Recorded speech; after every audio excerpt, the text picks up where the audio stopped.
This is the third picture in the trilogy by Robert Bailey, and that's 438 Squadron train busting, as you can see down there. The first thing we did when we spotted a train was blow the boiler on the engine. As you can see, the steam coming out there. And that was one of the perks of being the leader. You got to do the engine. As soon as that train stopped, then we'd strafe all the cars.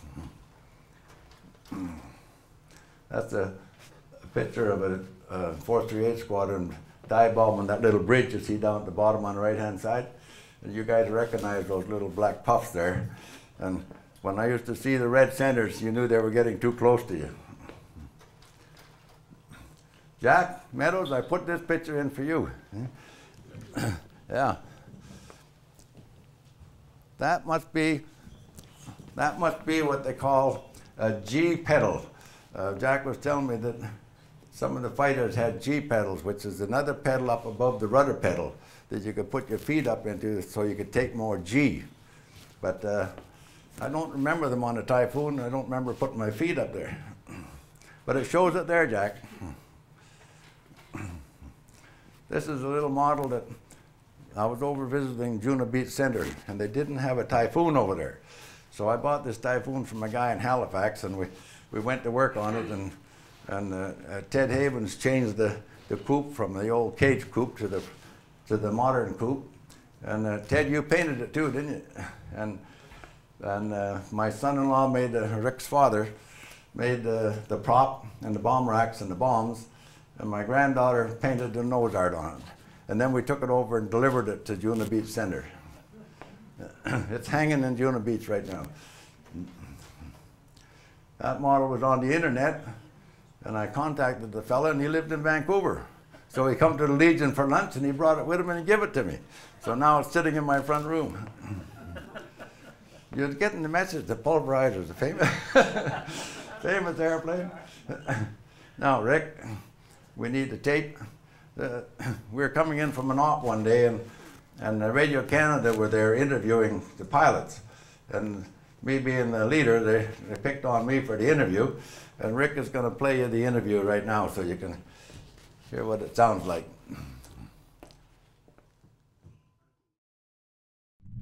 This is Sergeant Art Walden of the Royal Canadian Air Force, reporting from a Canadian Typhoon Fighter Bomber Wing in Holland. It's a brilliant day today in the sky, and not just the weather, but also brilliant are the many sorties that these Canadian Tiffie pilots are flying. I've been talking to Flight Lieutenant Harry Hardy of Timmins, Ontario, here in the City of Ottawa Squadron Dispersal Hut, while he gave me a resume of his day's activities. And to pass his story along to you, we've set our RCAF microphone up in the squadron office. Here's Harry Hardy. The weather today is really CAVU, ceiling and visibility unlimited, and we've been on the go since 7:30 this morning. I got 3 trips in before dinner, as a matter of fact. On the first, we were just patrolling base and checking the weather in the operational zones. The sun was just up and it was quite dark on the ground, so we couldn't see much. There was no flak, and all around it was a quiet dew. But on the second, I had quite an amusing experience. We were out to cut a rail around Creffield, and when we got there was a train on the track right where we were going to cut the line. I called up on the intercom saying we might as well kill 2 birds with 1 stone, get the track and the train. At that, a voice came through my headphones. "Do you think that train warrants an attack?" Sort of threw me for a moment, till I realized it was a Jerry.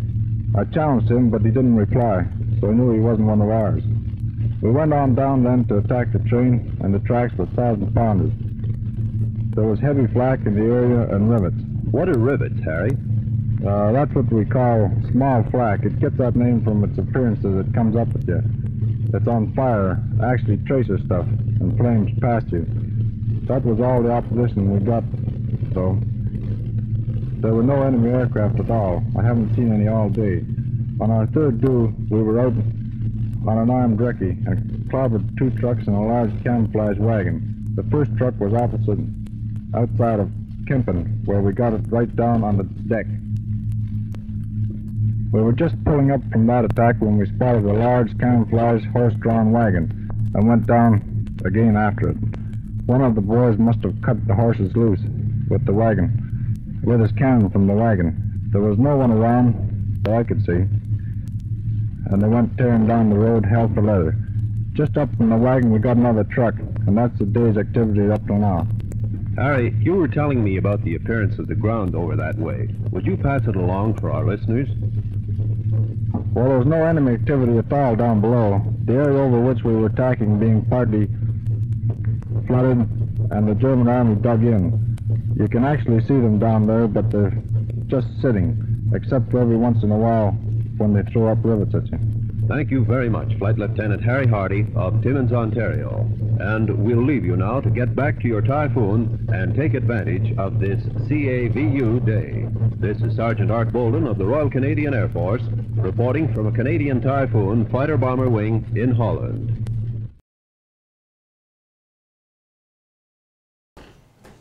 All set? Okay, back to the pictures. Just a couple of pictures of logbooks. I guess it's a standard fighter pilot's logbook where you mark your ops down in one column and you mark your casualties down in the first pilot column. And if we had a picture of the lad, we put it in our logbook. So you can see that we were losing about one pilot a week. So one of the jobs of a flight commander was to write a letter to the next of kin, usually the wife or the mother, when you lost one of your pilots. And then I always got a letter back from them. I had to write 4 letters while I was flight commander. That's 440 Squadron at Eindhoven, and that's me in the middle there. These are the 4 fellows on the wing from Timmins, Ontario, where I come from, and Humphreys comes from over here. Yeah, we all got together for a picture. That's the leaders of the pack. Geez, aren't we a scruffy looking lot? Not too much press in those pants, eh? That's the 2 flight commanders. The middle guy is the CO. The Typhoon Memorial is built at Normandy in Normandy. That's the main memorial. It was built to honor the 151 Typhoon pilots that were killed during the Battle of Normandy. That's the wall with all 151 names on. Those are the 10 440 Squadron pilots that were lost on the beachhead. Now, 450 Typhoons attacked the Germans on D-Day. Before the Battle of Normandy was over, we had lost 151 pilots. 41 of those were Canadians. During the whole war, we lost 666 Typhoon pilots. 159 were Canadians, and we lost 21 ground crew, and 3 of those were Canadians. 27 of those were my squadron, my squadron mates. Thank you, fellas, for listening to my story.